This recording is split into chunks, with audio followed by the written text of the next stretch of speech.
Belmiro, Santos derrotou o Corinthians em jogo atrasado da 33ª rodada. A vitória no Clássico deixou o time de Cuca mais perto da Libertadores e o Corinthians mais longe dela.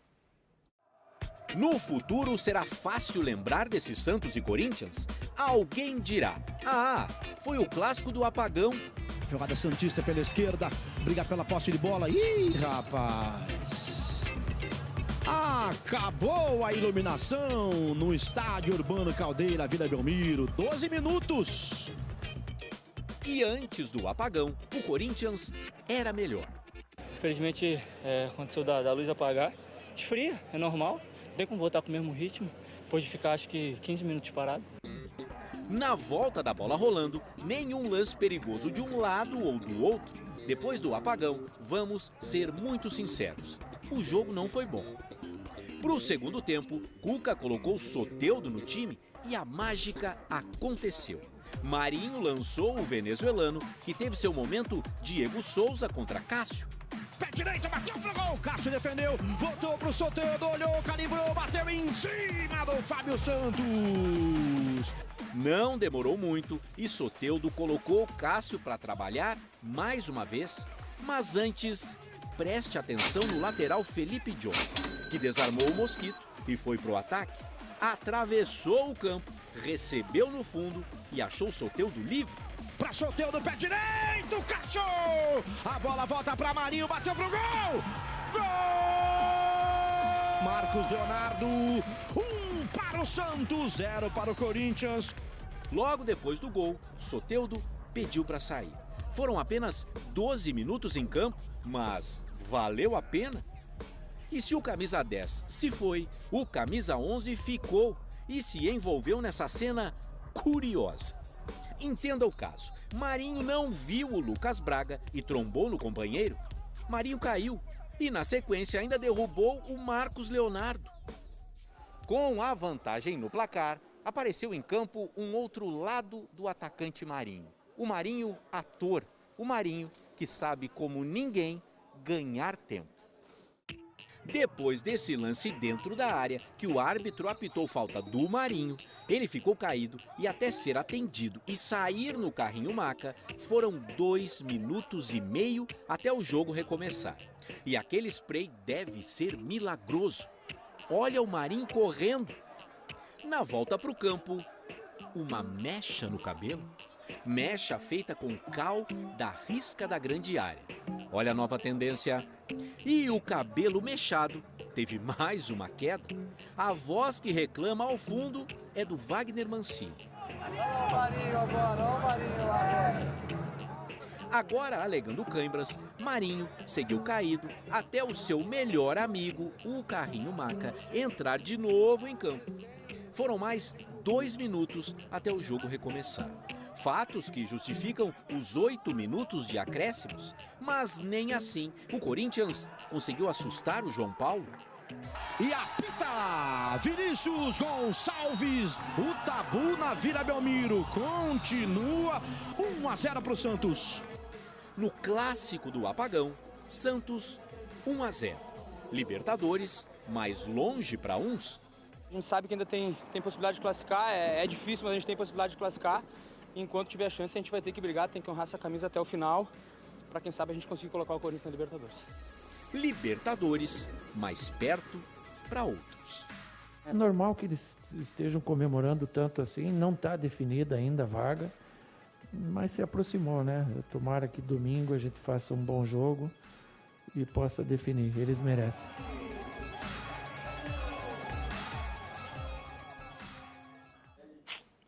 Tô vendo aqui, o Santos foi a 53, né? Tá fechando o G8. O Corinthians já era. com 49. O Corinthians tá descartada. Assim, quem tá na briga ali com o Santos agora é o Atlético Paranaense, né? Isso. Mas é um ponto a mais que o Corinthians que o Atlético tem. Então eu vou dizer que tá difícil pro Atlético Paranaense também. Também. Você acha que já definiu? Eu acho que o Santos vai conseguir essa última vaga. Me parece que o Santos vai conseguir essa última vaga, mas eu não consigo. O Atlético a gente pode considerar. Por que 3 pontos é diferente de 4 pontos? Porque a gente só tem 6 em disputa. Sim. Então você tem que tirar 4 pontos em 6 é muito difícil.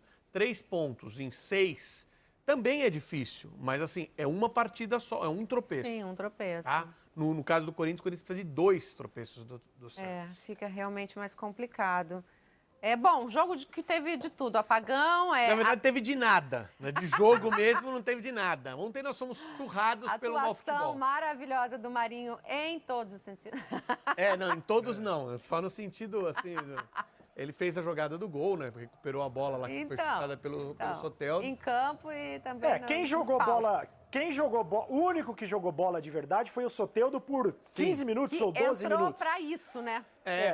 Ele entrou, resolveu o jogo e foi embora. É isso que aconteceu. O jogo se resume a isso. Aos 12, 15 minutos do Soteldo. E aos 12 minutos, antes do apagão, o Corinthians jogou razoavelmente bem, criou algumas chances com o Matheus Vital.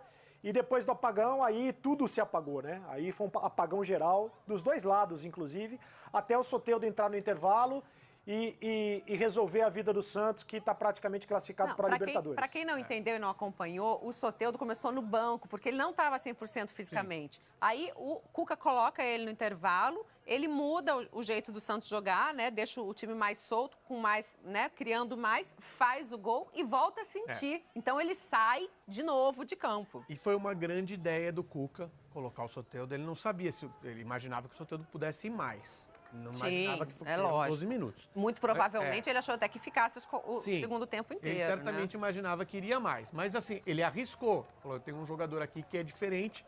Nós não tivemos nada no primeiro tempo. Foi um primeiro tempo de mais de 1 hora por conta do apagão, sem que nada acontecesse praticamente. Eu vou colocar um cara que faz alguma coisa diferente. Do outro lado, Wagner Mancini tinha alguns jogadores que talvez não façam tão diferente quanto o Soteldo, mas que fazem alguma coisa diferente do que o Corinthians apresentou no primeiro tempo, que foi muito pobre. Que o Otero e o Casares, principalmente o Casares. Mas não voltou com substituição, ou seja, o Wagner Mancini gostou do primeiro tempo do Corinthians. O Wagner Mancini achou que não tinha nada a mexer no primeiro tempo do Corinthians e fala assim, não dá para arriscar porque eu não tenho o jogador 100%. Ficou bem claro que dá, porque tem 5 substituições para isso. Para você fazer a sua primeira substituição, mesmo que você tenha um jogador, ou então começar com um jogador que você não sabe se tem toda a condição e poder substituir. São 5 substituições. Então, o Cuca mostrou que vale sim arriscar um jogador que talvez você não tenha 100% das condições, no caso não tinha mesmo, mas que seja diferente em relação aos demais. Corinthians apagou junto com os refletores, Cereto.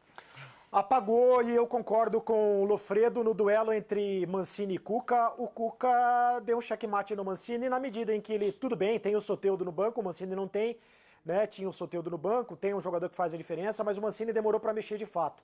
Deveria ter mexido no intervalo, voltar com Casares pelo menos. Léo Natel foi muito mal, o Arauz foi mal de novo, o Mosquito foi mal. Aliás, o Corinthians mostrou que esses jogadores, eles não fazem a diferença na hora em que o time precisa, né? Na hora do vamos ver, esses jogadores não fazem a diferença. E por isso o Santos vai conseguir a classificação para a Libertadores, até pela temporada que fez, muito justo que o Santos consiga, né, a classificação para a Libertadores, e o Corinthians não vai conseguir. Vamos combinar, vamos falar a verdade aqui, o Corinthians não tem time para jogar a Libertadores. E olha a situação, né? O Corinthians tem um Vasco pela frente agora, um Vasco podendo... Ele pode rebaixar o Vasco. Sim. Né? E depois tem o Inter. Veja só, o Corinthians nos últimos jogos, então, se você for analisar todas as vezes que o Corinthians enfrentou equipes de porte semelhante, se você pegar o Santos, talvez seja um porte semelhante, o Atlético Paranaense é um porte semelhante, talvez o único que o Corinthians tenha vencido e venceu bem foi o Fluminense. Toda vez que foi de porte semelhante ou de porte superior, o Corinthians se deu muito mal. Se deu mal contra o Palmeiras, se deu mal contra o Flamengo. Ganhou de quem está lá embaixo, que é o próximo jogo do Corinthians contra o Vasco.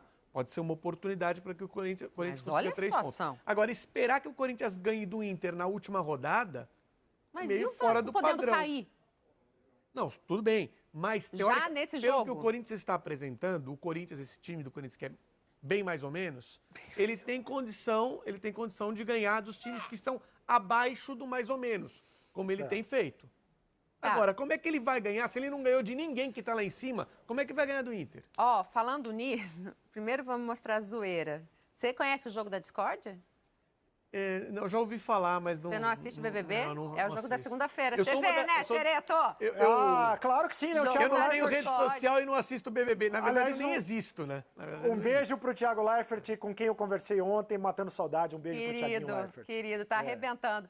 Vamos dar uma olhada no... O Santos, né? Aproveitou aí o momento, o jogo da discórdia. E ainda falou, acho que não precisa nem de jogo da discórdia, né? Na Vila só tem eu. Vitória do Santos, vitória do Corinthians.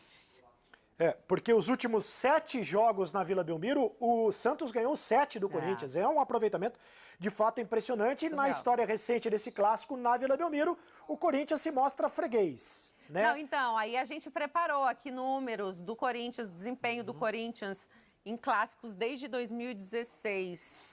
Olha lá. É o pior aproveitamento. 11 jogos, Segundo apenas. É pior só que o de 2016, né? Só o de 3 2016 vitórias, é pior. 4 empates e 4 derrotas. Aproveitamento de quase 40%. Em 16 foi de 25%. Então, mas veja aí, esse aí tem um período Carille, tá? 2017, 73%. E era chamado de rei dos clássicos. Sim, né? e depois ele sai em 2018, cai um pouquinho o aproveitamento, mas ele retoma depois, né, um aproveitamento. Ele sabia ganhar os clássicos, sabia da importância dos clássicos no desenvolvimento do trabalho dele. Ele sabia que quando chegasse o clássico, o time podia estar mais ou menos, mas se ele ganhasse o clássico, ele ganhava fôlego para desenvolver o trabalho dele com tranquilidade. Então era um técnico muito... que focava mesmo no trabalho dos clássicos. Agora, a questão do Corinthians hoje, vai além, porque se você olhar o time do Corinthians, o Corinthians até venceu o São Paulo nos últimos clássicos, nos últimos 3 clássicos, Santos, Palmeiras e São Paulo. Quando a gente perdeu para o Palmeiras de goleada, perdeu para o Santos, mas venceu o São Paulo. Mas se você olhar o time do Corinthians, é o pior dos 4. O pior. Se você pegar jogador por jogador, talvez no sistema defensivo você consiga uma igualdade, até uma vantagem para o Corinthians, mas, jogador por jogador, o Corinthians tem o pior time entre os grandes paulistas. Acho que mostra, os números que a gente mostrou traduzem uma fragilidade do Corinthians nos últimos 3 anos, sobretudo. A última gestão no comando do André Sanches contratou muitos jogadores equivocadamente, né, jogou dinheiro fora. Para se ter uma ideia, no banco de reservas ontem estava o Luan, que não foi aproveitado. O Everaldo nem no banco de reservas estava. O Ederson nem no banco... O Jonathan Cafu, cadê o Jonathan Cafu? O Davó, cadê o Davó? Então olha só a quantidade de dinheiro jogado fora do Corinthians. O que vão fazer com o Luan, hein? Com contratações equivocadas. Boa pergunta. O que vão fazer com o Luan? Boa pergunta. É muito dinheiro. Para jogador ficar no banco, nem entrar. Então, um dos maiores problemas do Corinthians, até para completar o que o Xereto falou, é que para ter esse time, o Corinthians tem um dos elencos mais caros do Brasil. Veja só que absurdo. Para ter esse monte de jogador que claramente não serve para o Corinthians paga um dinheiro inacreditável. A folha de pagamento do Corinthians é das mais altas do futebol brasileiro. Para ter esse time, não dá, né? Precisa ser feita uma revisão na hora, agora. Sem